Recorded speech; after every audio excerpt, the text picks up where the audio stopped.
Alrighty, welcome to video number 8 in the noun classes series, isiXhosa Noun classes. If you've just stumbled across this video and you don't know why you're here and you don't know what noun classes are, click the letter I in the top right hand corner. It will drop down a tab and just start the playlist from fresh. Click the isiXhosa Noun classes playlist and then you can start from the beginning and follow along.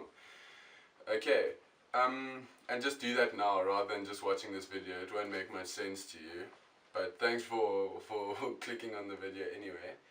Okay, so guys, video number 8, classes 11 and 10. Okay, so now you might be wondering, we just did classes 9 and 10 and now we're doing 11 and 10. So this is where it gets a little bit more complicated, but it's not really all that different. So class 10 is still the plural class. So class 10 is the plural for both 9 and 11. Okay, so yeah, that's basically it. So as you can see here on the overlay, the noun prefix for class 11 is ulu, and sometimes it has a silent lu, that lu is missing. So you just see, like, for instance, usana, which means child.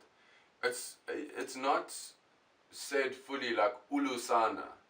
The lu is absent, but it's actually still there. It's silent. Okay, so these are things, once again, that we have to just learn in time, because the thing is, as we've observed, classes 1 and 2 and 1a and 2a also, well, particularly 1a and 2a, have words that just have the prefix u on its own.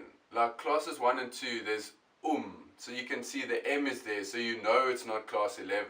But you could easily get confused between class 11 and classes 1a, because, for example, here, as you can see here, guys, an example of and I'm also just reading here in the book to just keep along with you guys and get the right examples, guys.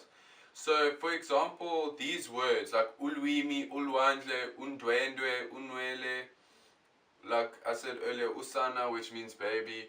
These words, you could easily think that, oh, there's u, okay, it's in class 1a.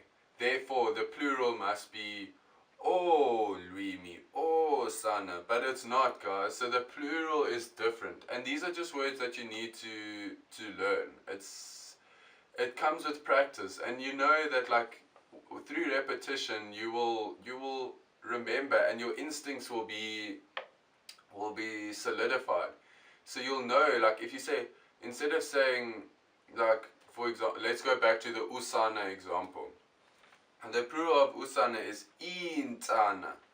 So now if you say that enough, you hear enough people saying intana and you're writing intana, then maybe if by mistake you see the word usana and then you think that the plural is osana, it should sound a bit weird or wrong to you. Like, just on a gut feeling you'd think, nah, that doesn't sound quite right. I remember it being insana. So it just comes with practice, guys, and yeah, it takes time, like reading and writing and hearing words, and then you build up a better grasp of the language. That's just how it works. So basically, it's only the verbs that have monosyllabic stems that have the full ulu. All the other ones that are polysyllabic actually have a silent lu. So there's only 3 examples here, as you can see, guys, for the monosyllabic ones, so the ones with one syllable. Uluti, uluhlu, uluvo, which means small stick, list, and opinion. And these plurals, they use izim and izin, just like we saw in class 10 in the previous video. So these are ones that you need to remember, but like, clearly there's not that many examples of these. So once again, they're almost like exceptions and you just need to memorize them. However, if we look now at the polysyllabic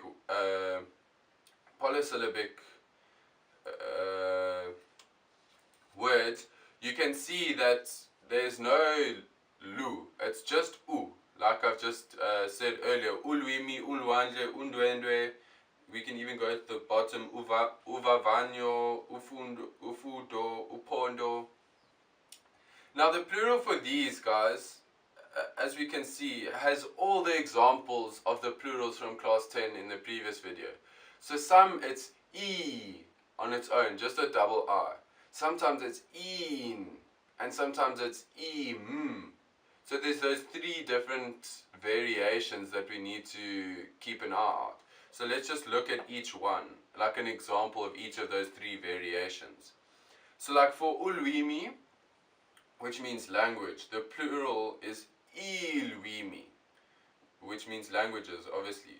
So there's no N or M visible there. It's just E. Okay, ilwimi.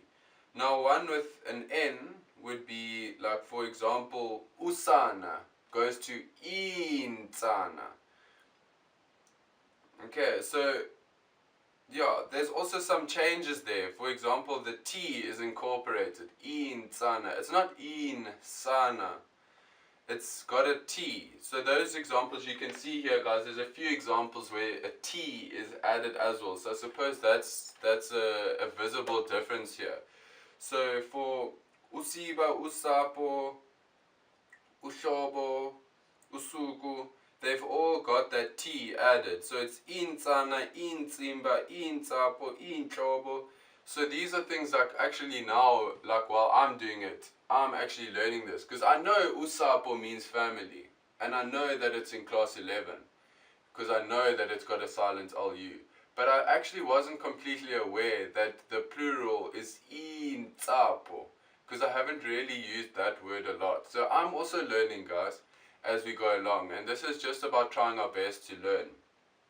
Now, uviwo, which means exam, the plural is imviwo. So that's quite clearly another example from class 10, where it's im. And once again, guys, that enunciation is important to have that drawn out. Im. It's not im. It's not short. It's drawn out. And then I also notice here that there's two examples for utango and utingo, which mean are door and fence. There's also it's inkango. So inkango. The G is not very strongly enunciated, but it's almost like instead of it being tango, it's tango. Tango. It makes it a bit deeper. Okay, but it's not. Don't sweat about it. Inkango. Inkango instead of inkango. It's just the G and the C almost merged to just make a deeper sound. But it's not something to sweat over, guys. And then finally, as you can see here, just to wrap up quickly, there are some abstract nouns that don't really have plurals, but they do fall into class 11.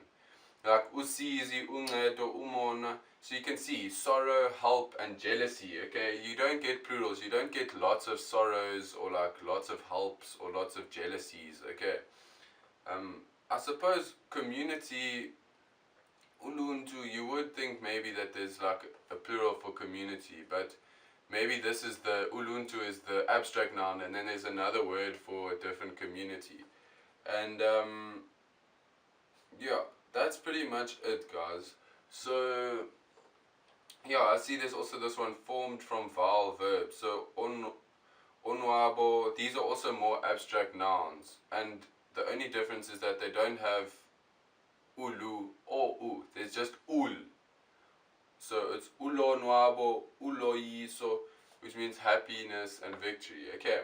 So yeah, guys, I know this class in particular is a bit of a confusing one, but don't let it get you too perturbed, because actually these class like 11 nouns aren't that common, and you will learn them over time.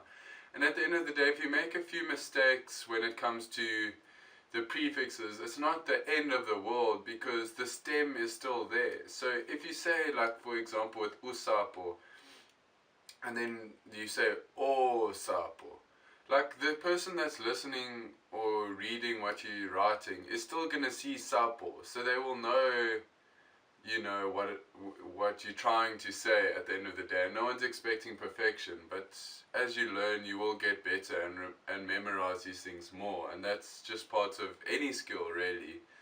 no one is perfect, and even Xhosa, like first language speakers make mistakes, just like when I'm speaking English I make mistakes sometimes, so it's perfectly natural, guys.